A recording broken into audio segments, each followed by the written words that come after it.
it's a pleasure to speak here today in front of this audience. I'm convinced that this will help us to understand each other and to understand what are the positions of the Russian Federation in this region, in the region which is very, very interesting, so to say, unstable, and a region where the interests of many countries are linked and sometimes controversial. I would like to say that Eastern Mediterranean was always a part of our policy of the Russian Federation, of the Soviet Union. While working in, I remember in the Soviet Union Ministry of Foreign Affairs, I was in the group which was responsible for the Mediterranean issues. And as Khrushchev sometimes said, Soviet Union is Mediterranean country, but is because it is Black Sea country. So that is why we were very much integrated in all this process and followed all these events.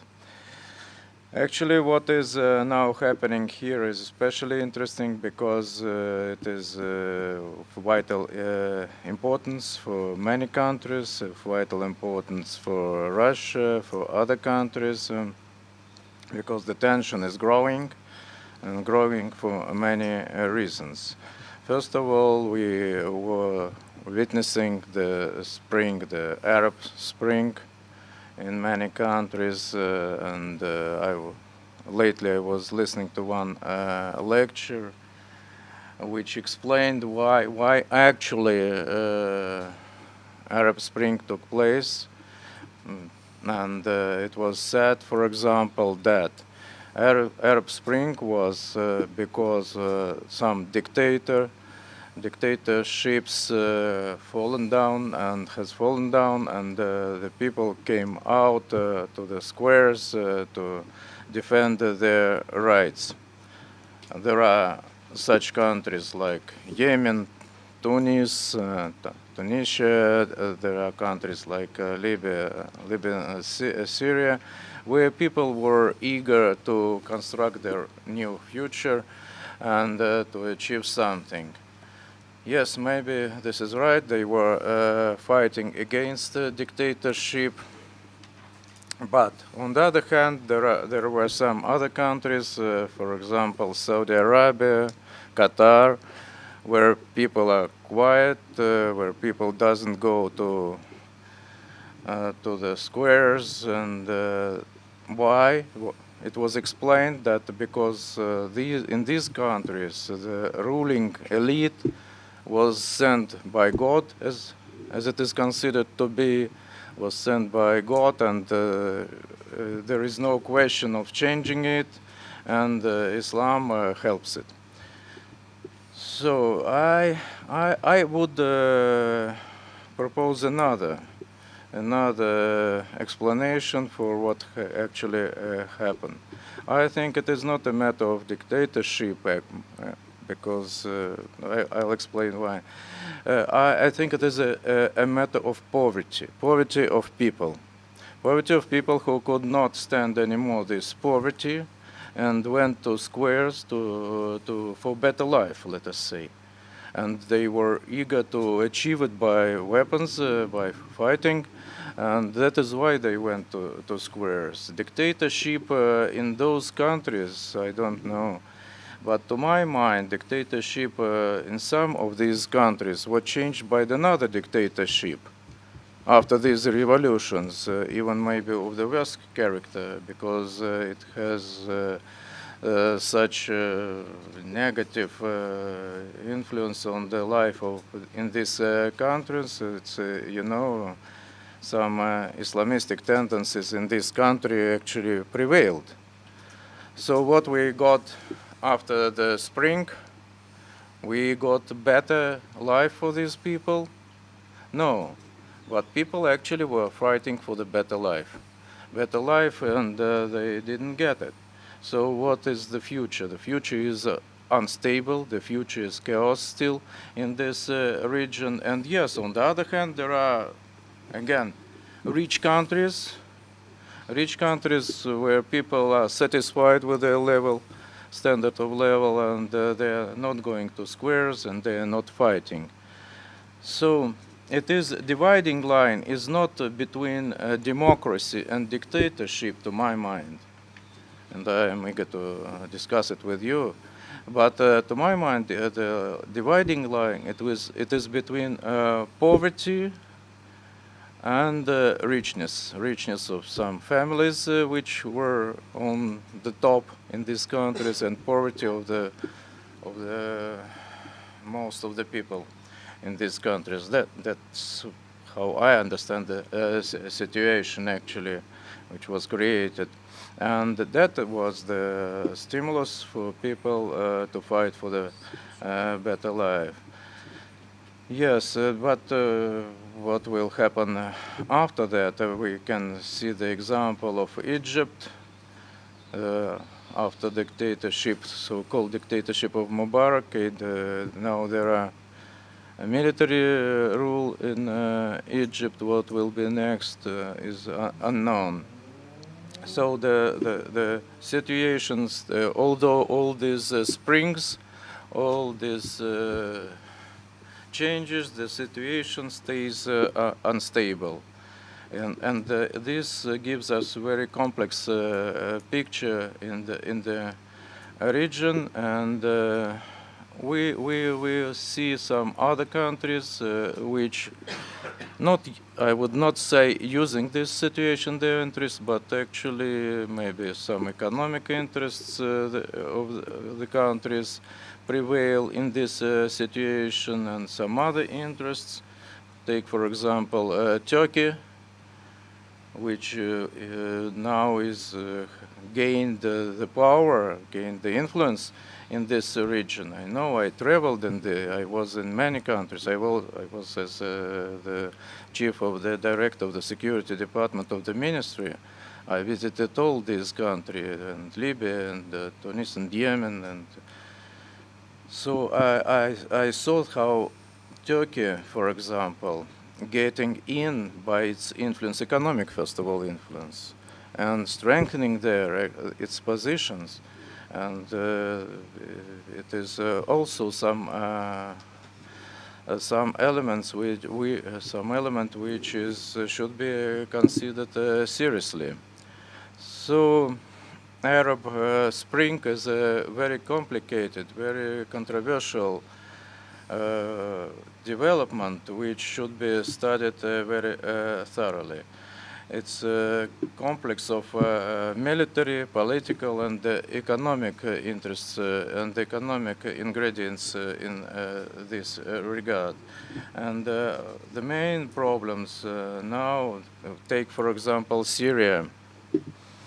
What will be the result of fighting there? It's difficult to say because, Assad, somebody said is a dictator, but on the other hand, he is supported, not like in Ukraine. Assad is supporting Bashar by influential people, by rich people in this country. That is why he is able to oppose the fighters now. So it's interesting. It's interesting situation, and especially interesting because of the hydrocarbons found in this region, and creating new situation in this regard. And what is now interesting, because take for example Israel, Leofan and others resources, new resources, Cyprus, new natural resources, where to direct them, to what direction, to Turkey or to some other countries? It is an interesting question. If we follow some advices, so the axis of Israel, Cyprus, Turkey will be strengthened. And this is axis which is maybe not in favor of some Arab countries, which complicates the situation. This axis is I don't know what will be the result of this axis and what will be to tell the truth, the relations of the Cyprus Republic and the other countries than with some Arab countries. So what Mediterranean needs, it's a thoroughly weighed balance of interest in this region. And speaking about Russia and its influence, no, we are not in favor of supporting dictatorships, but we are not in favor of supporting oppositions, which is a kind of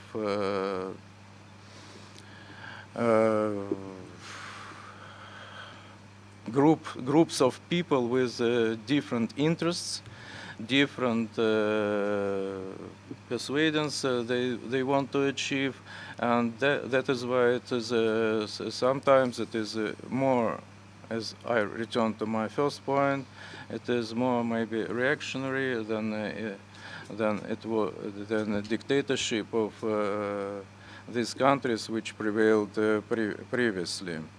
So the balance should be thoroughly kept, but we should not interfere in internal affairs so strongly like some foreign actors are doing this, and Russia is not doing this.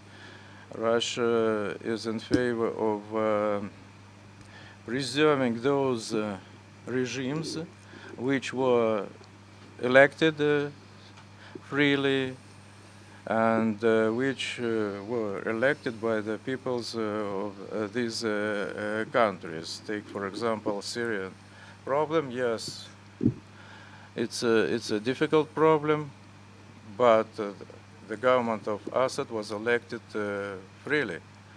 Yes, if there is no Bashar al-Assad government, who will take place? I've been to Libya. You know, it's a situation very difficult there. There are some groups fighting between them after this spring. And it is difficult to say who will win. The situation is very much unstable and unpredictable. So if we want stability in this region, we should be very cautious in supporting these or those forces.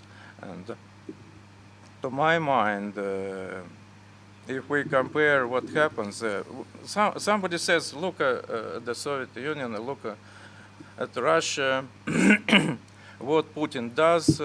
In his office there is a portrait photo of Peter the Great, who was dictator. Peter the Great, who took the population of Russia, brought it to the West by force. And this way, Peter the Great did so that Russia developed on some Western patterns. Maybe it was so, but still, Peter the Great was supported by the population. It was in accordance with the willing of the population of those times, and that is why it was achievable for him to do this, although there was a resistance of some part of population, but in majority it was supported. And dictatorship now some people compare Putin with Peter the Great and saying that Putin is a kind of person who is willing to use force on every occasion. It is not the truth. It is not the truth because it's the willing of the will of the Russian population to go this way. Actually, we support his efforts, and it is not a matter of dictatorship. Dictatorship, if we take, for example, Ukraine, it's how all this created, the situation on Maidan, who paid for it, how it ended the Maidan, and who came to power, shows that is not in our interests. It was not in our interests at all. And propaganda, which plays a major role now in mass media and in every country, just sometimes makes such terrible things that we are surprising in Russia. We don't have on the boundaries of Ukraine troops, but it is said that we have. We don't influence the Russian population in those parts in Donetsk and Kharkov and Lugansk, but somebody says we do. No, actually, it is not our aim to inflame the situation. Our aim is to calm down situation. To let Ukraine stay as it is, integrated country, and not divided into many pieces, because will be our headache then also. Because there are Russians, they are just Russians. They are not Russian-speaking people. They are just Russians who was put in this framework, in these boundaries of Ukraine after 1917, and just many times the boundaries of Ukraine was restricted in the interest of the Communist Party of Russian Federation, who sometimes needed support of the Communist Party of Ukraine in its fighting, in its internal fight with others. So our aim is stability both in the Mediterranean, and just brought the example of Ukraine as to say, to convince you that our aim is stability in Ukraine also. Crimea is a different, I can foresee the question about Crimea. For us it is a different question. Crimea was always only Russian. It was never Ukrainian. It was a gift from Khrushchev in 54, so he took back what belongs to us, as we think, actually, because mostly more than 80% of population are only Russians. If we take Donetsk, Kharkov, Lugansk, who is fighting now for self-determination, let us say, they say it. So there is mixture. There is a mixture of population. There is about, in some regions, 30 to 70% Russians and Ukrainians, in some regions vice versa, but it's still a mixture of population of Ukrainians and Russians. Not the example of Crimea, where only Russians lived always, and yes, and it is different from for us. But in general, it is so. Yes, it's time. Thank you, Mr. Ambassador. We'll go to the questions.